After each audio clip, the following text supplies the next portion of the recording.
Luxury is best summed up as authenticity. It should hit you between the eyes and suddenly makes you feel alive and aware. It's less about fads and trends, and it's more about true quality. I think at Luxury Briefing, one of the most important things for us has been the position of impartiality and integrity. We took a decision early on not to carry any advertising. That stood us in very good stead. The Luxury Briefing Awards for Excellence began at the end of our first year. We wanted to do an event which marked that first anniversary, and what I think was probably interesting is that it brought together a lot of people from different businesses who weren't actually used to spending time with each other, and they found they all got on very well, had a very nice time, and they met in very relaxed circumstances. And this year we really have expanded it for the first time, which is very nice. So we've got a range of new categories. We've enlarged it just from 1 or 2 awards, and we'd like to recognise a whole lot of different people this time, which is great. We've got together a panel of very opinionated people working in and around luxury to find out what they really think about who's performing well. So without any commercial constraints, we've just basically said, here are some good ideas, let's choose the one we think is best and why.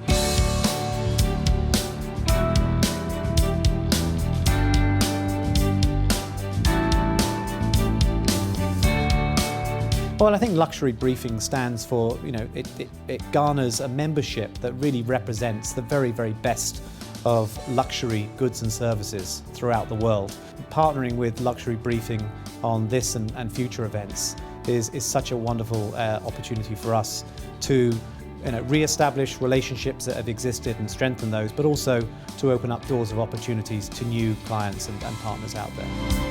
Luxury Briefing is a multifaceted communication that makes it possible for the industry to learn about each other, know what's going on in the world.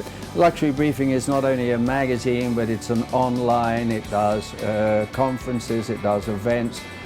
So like all good diamonds, it's multifaceted. Any series of awards that helps to highlight what brands are doing that is about newness and innovation is always a good thing. To celebrate when existing and traditional luxury brands show that they are changing or challenging the way that people think they are, to remain relevant. And so I think relevancy is probably one of the most important things that these awards can bring. They're fantastically important to get our luxury trade together. There's so few forums to get together. I look forward to meeting people on the evening. I think it's fantastic for the winners. I think it's fantastic for aspiring brands. It's fantastic to get people to come into the luxury goods business when they see they're going to be recognised. So on any number of counts, it's just a really, really excellent thing.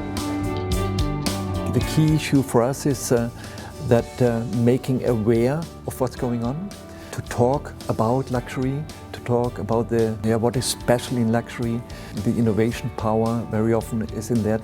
And the good thing is, luxury is a thing you can talk about and you can see and feel. So the see, feel and touch issue in luxury and in high-end fashion, and that kind of segment is of course then extremely good for being awarded. Luxury Briefing has been such an amazing institution that Swarovski has certainly appreciated so much, and it's really fantastic for Swarovski to be part of these awards. So it's been really fascinating to witness how various different companies and brands have evolved. And again, for us it's very fascinating to see the take of Luxury Briefing on the various different individuals and brands. People are valuing time and making the most out of their lives and times with their friends, family, and loved ones is really a luxury in itself. So I think brands that embrace that, understand that, will be the luxury brands in my mind for the future. My personal definition of luxury is about indulgence to some extent, and there's always a strong element of, I think, reward. When you've done a good job, or you feel you've worked hard, or maybe had a big success, maybe a way of rewarding yourself or friends or family to indulge in a little bit of luxury. I think it's good for everyone. This year is very special for us because we can celebrate creativity and collaborations between community and culture and our business, so that we can acknowledge companies that are making a difference in the space of art and culture. Any award, such as the Luxury Briefing Award, becomes a yardstick against which other brands or individuals compare. It strengthens the brand's position in an ever competitive and changing luxury world. As a previous winner of the Bravery in Face of Adversity award, which I think in fact was the first year that happened, where we got an award for being brave in a recession. It was great. It was a real slap on the back, because obviously launching something new in a recession is quite scary at times. It was a really nice medal to receive.